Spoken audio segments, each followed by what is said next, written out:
Hi everyone, and welcome to another crime and punishment story.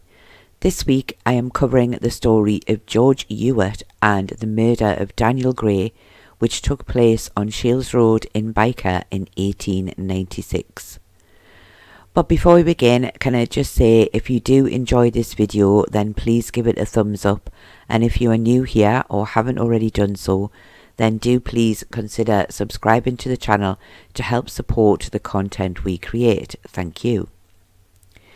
Unfortunately, there is very little information about either men from their early life, so the details about them will be quite basic. George Ewart was born in Scotland in around 1836 to parents Richard and Christine. He married Rachel in around 1856, and the couple would finally settle in the northeast, where they lived in Byker with several of their children in 1896. George was described as being a painter and a cabinet maker, and it was said that he had a very poor eyesight. Daniel Gray, the victim, was also born in Scotland in around 1854 and was married to Margaret, and the couple lived in Thornborough Street in Byker with their children. Daniel worked as a painter and decorator and worked for a Mr. Forrest in Heaton. I must point out here, before continuing with the story, that a couple of the early newspaper reports of the crime suggested that George Ewart was the father-in-law of Daniel Gray, but later reports do not seem to suggest the connection, but I still thought that it was worth mentioning. The story around this murder originally began in 1886, when Daniel Gray went to the home of George Ewart with the desire to speak to his son Richard. No reasons are given as to why he wished to speak to him, but there was some clear issue between the two men. George told Daniel that Richard was away in London, but Daniel did not seem to have believed this, and after calling George a fool and a liar, a more serious argument took place, which resulted in the two men fighting on the doorstep, and this led to Daniel striking George about the face and seriously damaging one of his eyes, which resulted in George losing the sight in this eye. When Daniel appeared in court over this attack, he was sentenced to 2 months in prison. George did not feel that this was justice for what Daniel had done. After his release from prison, Daniel and George kept out of each other's way, although both men still lived in the Shields Road area of Byker. On the morning of September the 10th, 1896, Daniel had been working just off Shields Road with two other men by the names of David Crichton and William Forrest. He had been home for his lunch and was now standing on the corner of Dalton Street with the two men, where they were having a smoke and a chat before returning to work. George Ewart was seen by David posting a letter in the mailbox in the wall opposite where they were standing. He seemed to be looking over to where Daniel was, and a few minutes later he crossed the road and came right up close to Daniel. No words were spoken, and suddenly George produced a revolver and fired it at Daniel. Daniel immediately cried out, "Murder!" and ran across the road in the direction of Bevan's shop on Shields Road. It was clear he was trying to escape from George, but he continued to shoot, firing 2 more shots at Daniel. One missed and went through the window of the shop, Bevan's shop, narrowly missing the assistant who was working in the window at the time. The other shot hit Daniel. Daniel was still able to enter Bevan's shop from the Heaton Park Road entrance, where he collapsed on the floor, begging the staff to close the door behind him before becoming unconscious. The staff of the shop could see immediately that Daniel was seriously hurt, and the doctor was sent for, and both Dr. Hector and Dr. Campbell, who lived in the nearby Heaton Road, arrived within minutes. Both doctors examined their patient and noticed a wound to his side. They both believed that there was nothing that could be done to save Daniel, and he died around 10 minutes after their arrival.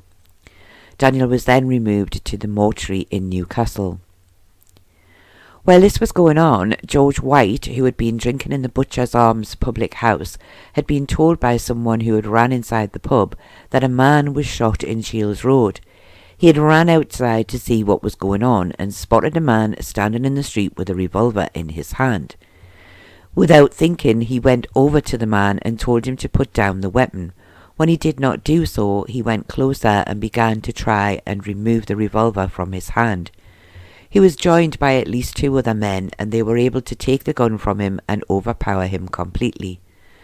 2 of the men then took charge of George Ewart and led him towards Headlam Street Police Station. On the way there, they met P.C. Walton, and on telling him what had happened, he then took charge of the prisoner.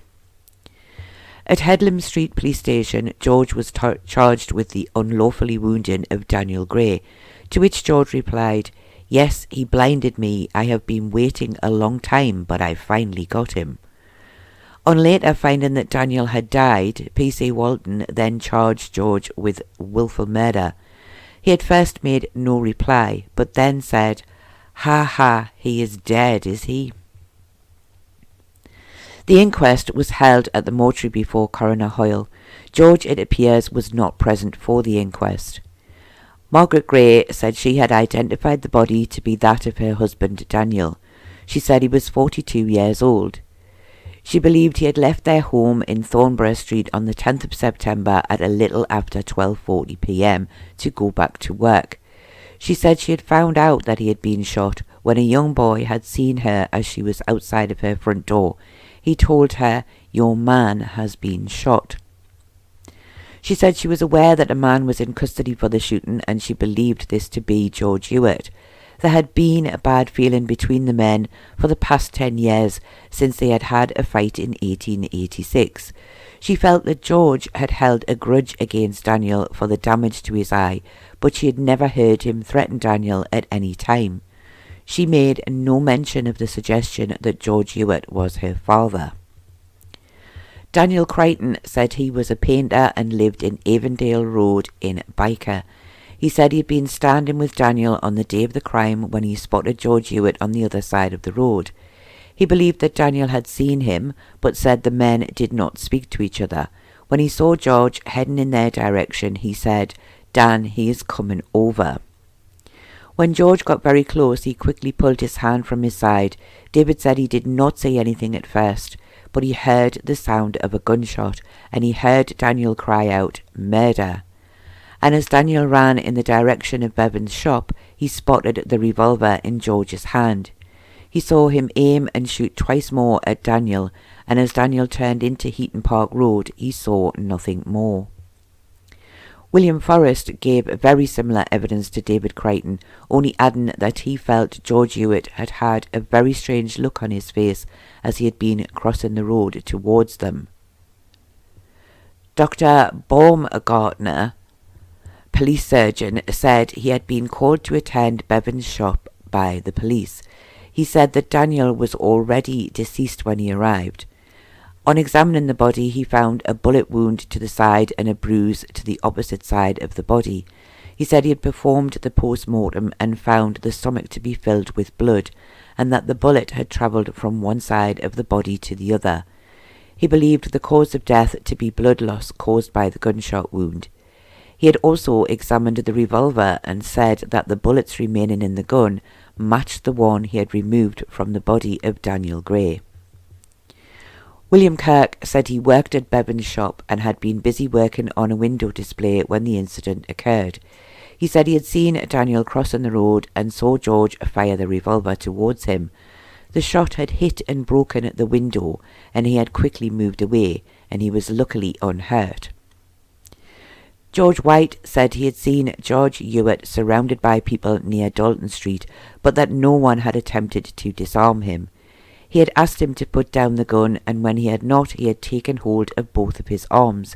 He felt the gun touch his stomach, but he knocked it away with his leg, and once the gun was removed, others came to his aid in restraining George. He said he did not know what happened after this, as he left the scene, leaving others in charge of the prisoner. George Nesbitt and David Sword both spoke of helping George White to disarm the prisoner and then taking him towards Headlam Police Station. They said he did not resist once the gun had been taken from him. P.C. Walton spoke of George seeming a little dazed at the time of his arrest, but he said he also appeared cheerful and relieved.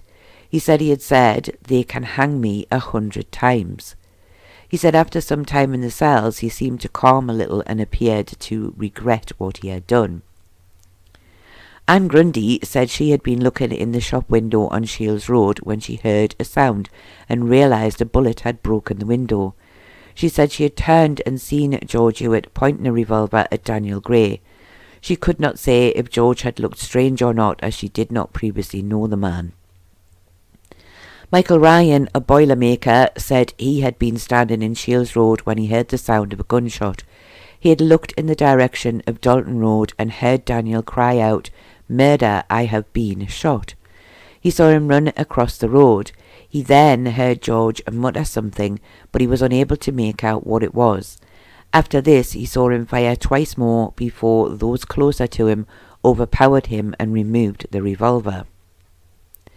The jury at the inquest retired for a very short time before returning a verdict of guilty of wilful murder against George Ewart, and he was committed for trial. The funeral of Daniel Gray took place on the Sunday afternoon at Heaton Cemetery. They left the house of Daniel Gray and his family at around 3 p.m. The mourners included 2 of Daniel's young sons and also many family members and friends. It was said that the roads were lined with hundreds of people and at least 2,000 had gathered at the cemetery. The service was conducted by the Reverend Duncan of St. Silas Church in Byker.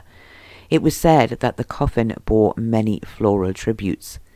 The police were also in attendance, more to keep order of the crowds than for any other reason, but it was said they were not needed as the crowds were all sympathetic to Daniel Gray and his family, and it was a very peaceful service. The trial took place at the Moot Hall in November of 1896 before Mr. Justice Grantham. It was said that the court was full to capacity and that a great number of those present were women. George Ewart was said to appear quite agitated, and when asked how he pleaded, he had replied "not guilty" in a very low voice. After this, he was allowed to sit for the duration of the trial. David Crichton gave the same evidence as he had done at the inquest, only adding that he had known that Daniel had assaulted George some 10 years ago, and that on the day of the crime Daniel had not jeered or spat at George. When asked by the judge why he had not done anything to help, he replied that he had left the scene as he had been afraid. The judge did not seem very impressed by this. William Forrest also gave the same evidence as he had done at the inquest. The judge also questioned him as to why he had quickly left the scene, and he said he had been afraid that he would be shot. The judge then suggested that he was a coward. However, the defence lawyer stated that he felt that the witness had run away as he was afraid that there was a madman shooting at everyone, and he felt that this was quite the right thing to do. P.C. Walton gave similar evidence to what he had given at the inquest, only adding that George had said he had waited a long time for his revenge, as Daniel had been hiding from him for many years. P.C. Walton said he also knew Daniel quite well, and he was not a man to sneer or jeer at another. P.C. Willsmere said he had spoken to George and he had told him that he had sworn when Daniel got 2 months' prison for the attack that he would get revenge, as he had not got justice at the time. He said he had bought the revolver for 30 shillings and had previously had one chance to shoot Daniel, but he had a child in his arms and he was afraid he would hit the child, but he had not said how recent that had been. Margaret Gray said she remembered the court case for her husband in 1886. She said at the time it had been claimed her husband had attacked George Ewart with a knife, but this had not been proven. She said she knew that he would be blind in the affected eye for life. She did not believe that the 2 men had ever argued since, but she did say her husband had been occasionally verbally abused by the sons of George Ewart. She also said her husband had never hidden away from George. They both lived and worked in similar areas. David Sword, George White, William Kirk, George Nesbitt, Dr. Hector and Dr. Baumgartner all gave the same evidence as they had at the inquest. The defence said he was entering a plea of insanity on behalf of George Ewart, and he believed those who he would call as witnesses would prove this to be the case. Sylvia Ewart said that she was the daughter of George and she had lived with her parents for some years. She said the night before the crime her father had been very abusive towards her mother. She said they were used to him behaving this way, but this night he seemed worse than usual and her mother had been afraid of him. She said sometimes he would sit by the fireside for days, not talking and refusing to eat. She also said that he was often much worse after he had seen Daniel in Byker. This seemed to completely contradict George's claim that Daniel had been hiding from him. Benjamin Ewart said George was his father. He said he had once been a very good workman, but in recent years he had not been, but he did not believe this to be because of his vision problems. He said he had left the family home some years ago because of his father's strange behaviour, saying that once, around 7 years ago, his father had fired a pistol inside the house which had grazed his sister's arm. William Ewart, another son of George's, also spoke of his father's strange behaviour, often moody and angry and abusive to his mother. None of George's children made any suggestion that Margaret was their sister or that Daniel was their brother-in-law. Although no one was named, it was said that several other witnesses were called who knew George either as a friend or a work colleague, and they all spoke of his strange behaviour and his anger towards Daniel Gray, which seemed to have got a lot worse recently. Several doctors were called by the defence to speak as to the state of mind of George Ewart. However, as will be seen, this did not seem to go in the way the defence had hoped. Dr. Calcott of Gosforth Asylum said he had spoken with George. He at first had told him he did not want to kill Daniel, just shoot his arm off so he could suffer like he had. He said in a later conversation George had said he did not wish to live and hoped no one would try to get him off for the murder. The doctor felt there were no signs of George being of unsound mind. Dr. Baumgartner was recalled and he also felt George was of sound mind. He also said he felt that George had been aware at the time of the shooting that what he was doing was wrong. Dr. Hardcastle of Newcastle Prison said he had kept George under careful watch. He said he frequently complained of having seen Daniel sneer at him, jeer at him, or even spit at him, but this did not appear to be true. And he said to him this was not a sign of insanity, just delusion. Dr. Jefferson said due to his eyesight he did not believe George would have been able to see these things that he believed Daniel had done, and he also felt it was delusion on George's part, but again did not feel he was insane. George did not give evidence on his own behalf. The judge, in summing up, said he did not believe the defence had proven George to be suffering from insanity, or anything that would excuse his crime, or prove that he did not know what he was doing at the time. He also stated that there was no evidence to prove that George had only meant to shoot Daniel in the arm. It was for the jury to decide now if he was guilty or not. The jury retired for only 15 minutes before returning a verdict of guilty of willful murder against George Ewart, but with a strong recommendation to mercy. When asked if he had anything to say to this, George replied simply no. The judge said that George had clearly not been satisfied with the punishment given to Daniel 10 years before, and had harboured a grudge with the intention of getting his revenge and giving his own form of justice. He then sentenced George Ewart to death by hanging, and that his remains would be buried within the grounds of Newcastle Prison. The judge, addressing the jury, said that their recommendation should be forwarded to the proper authorities. George did not speak again and was immediately removed from the dock and taken back to the prison to await his fate. The execution date would later be set for December the 10th, 1896. A petition was quickly started for a reprieve for George Ewart, it would seem, on the grounds of insanity, and by the end of November several thousand people had signed it, and the details would be sent to the Home Secretary, Sir Matthew White Ridley, within the next few days. Open-air meetings were also held where the case was discussed, and it was said that all had been successful, with many more people signing the petition at these meetings. It was mentioned that at first no members of George's family had been to visit him whilst he was in prison. However, his wife, one son and one daughter did later visit him, and he talked quite endlessly about the trial and how no real witnesses had been called on his behalf. He had also asked for a visit from the Reverend Gawthrop of Heaton Baptist Church, who did go to see him, and he had regular visits from the prison chaplain.